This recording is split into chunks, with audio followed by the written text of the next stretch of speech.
دیکھیے جس کرسی یا ممبر پر آپ جا کر بیٹھتی ہیں، کوئی ذاکر بیٹھتا ہے، کوئی ذاکرہ بیٹھتی ہے، یہ ممبر اصل میں اس ممبر کی شبیہ ہے جو پیغمبر اسلام جس پر جا کر بیٹھا کرتے تھے۔ اللہم صلی علی محمد وعلی محمد۔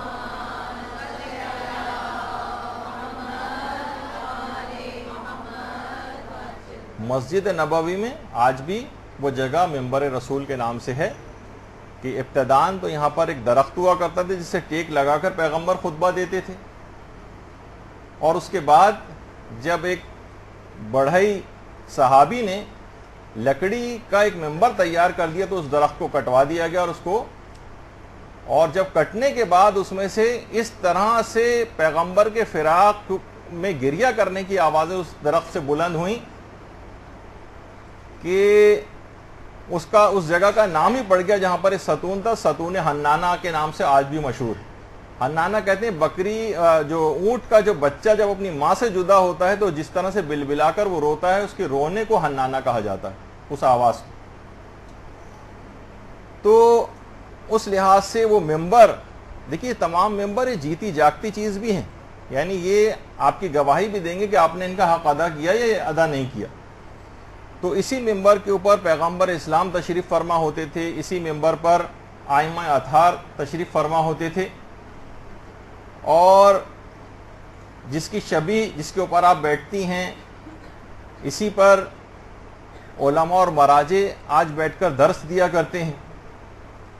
اسی پر بڑے بڑے اور دیگر علماء اور ذاکرین اور مبلغین تشریف فرما ہوتے ہیں، اور یہ اسی کی شبیہ ہے جس کے اوپر آپ بیٹھیں گے۔ اس ممبر کے احترام کا حق فقط یہ نہیں ہے کہ اس پر ہاتھ رکھ کر کوئی مختصر سی دعا پڑھ کے اس پہ بیٹھا جائے، اس پہ بیٹھنے کا حق امر بالمعروف و نہی عن المنکر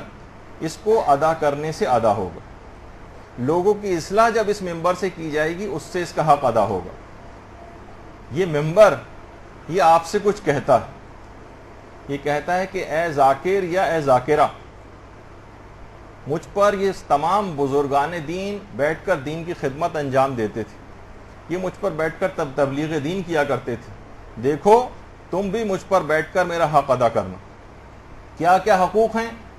ممبر کے، اس میں کیا چیزیں بیان ہونا چاہیے، خود آیت اللہ فاضل الانکرانی نے ممبر پہ جانے والوں کی ذمہ داریاں بھی بیان کی۔ لازمی طور پر ان 4 ذمہ داریوں کو پورا کرنا چاہیے، آیت اللہ فاضل الانکرانی فرماتے ہیں۔ احکام حلال و حرام بیان کرنا ہے اسی ممبر سے۔ مسجد نبوی میں لوگ کہتے ہیں کہ آج اس کا موقع نہیں ہے، مجلسیں جو ہیں یہ فقہی مسائل کو بیان کرنے کی جگہ نہیں ہے۔ ائمہ اطہار اسی مسجد نبوی کے ممبر سے تمام مسائل فقہ اور ان کو بیان کرتے تھے۔ امر بالمعروف و نہی عن المنکر، معاشرے کی خرابیوں اور غلطیوں کی جب تک آپ نشاندہی نہیں کریں گی، ان کی اصلاح نہیں کریں گی، جب تک ممبر کا حق ادا نہیں ہوگا۔ آیات اور اقوال پیغمبر اور اقوال معصومین سے واضح و نصیحت حاصل کرنا، یعنی آپ بیان کریں گی لوگ اس سے واضح و نصیحت حاصل کریں گے۔ جب تک آپ آیات قرآنی پیش نہیں کریں گی، اقوال پیغمبر پیش نہیں کریں گی، اقوال معصومین پیش نہیں کریں گی، اس کو یاد نہیں کریں گی اور اس سے واضح و نصیحت کے پیغامات نہیں بتائیں گی، جب تک اس ممبر کا حق ادا نہیں ہوگا۔ اسی طرح سے اہل بیت کے فضائل اور مصائب کو بیان کرنا، کس انداز سے، تو خیر ابھی ہمارے آگے کی گفتگو کا عنوان ہوگا، خصوصاً حضرت سید الشہداء اور ان کے اصحاب کے مصائب۔ اللہم صلی علی محمد وعلی محمد۔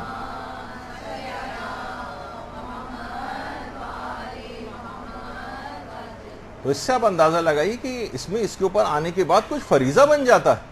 آپ نے ایک عہدہ قبول کر لیا، آپ ممبر کے اوپر آ کر بیٹھیں، آپ اس کرسی جو ممبر کی شبیہ ہے اس کے اوپر آپ آ کر بیٹھیں، اور اتنا اہم یہ منصب آپ کو ملا ہے، اب اس کا حق ادا کرنا ہے، آپ نے حق ادا نہیں کیا